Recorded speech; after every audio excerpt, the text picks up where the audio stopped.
کی بودی مادرم در بیستری خواب، دلش بیدار و ذکری نامی وهاب. با بالای سری آن نائم، به دستم کوزه‌ای پر آب قایم. زی وهمی که مبادا آب گوید، مرا بردادنی آبش بجوید. زی وهمی که مبادا آب گوید، مرا بردادنی آبش بجوید. چنان کردم در آن شب انتظارش، دو دستم میده شد دل بیقرارش. چنان کردم در آن شب انتظارش، دو دستم میده شد دل بیقرارش. با وقتی فجر شد از خواب بیدار، کی بودی تشنه لب آن آب تیار. بنوشید آب گفت ای نیک فرزند، نیاسایی دم تو ای جگربند.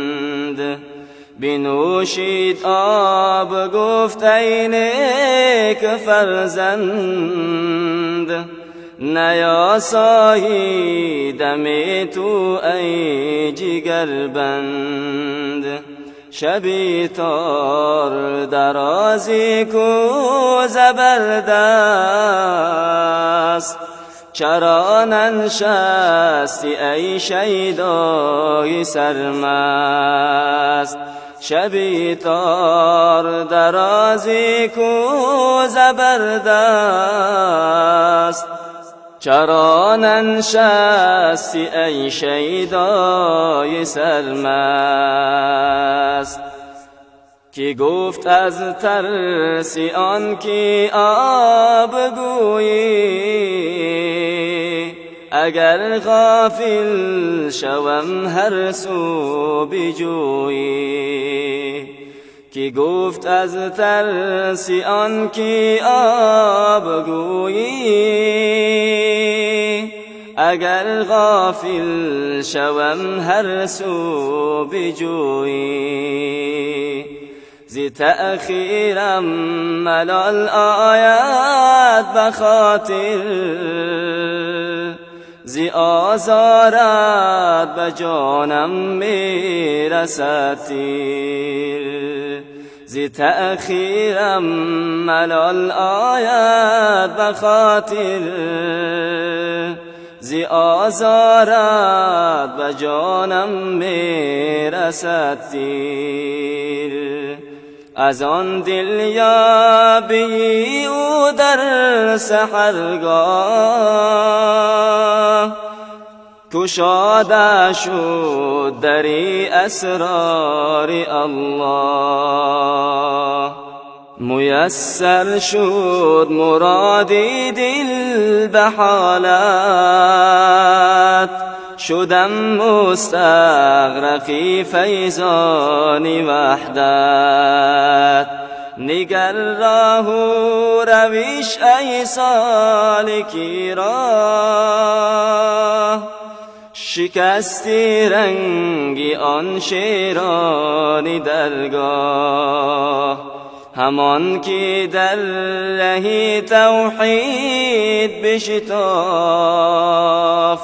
زی پاس دل به آخر مدعا یافت. همان که در ره توحید بشتافت، زی پاسی دل به آخر مدعا یافت، به آداب و سلوکی او عمل کن، به سوی مدعا سعی و جدل کن، به آداب و سلوکی او عمل کن، به سوی مدعا سعی و جدل کن، به سوی مدعا سعی و جدل کن.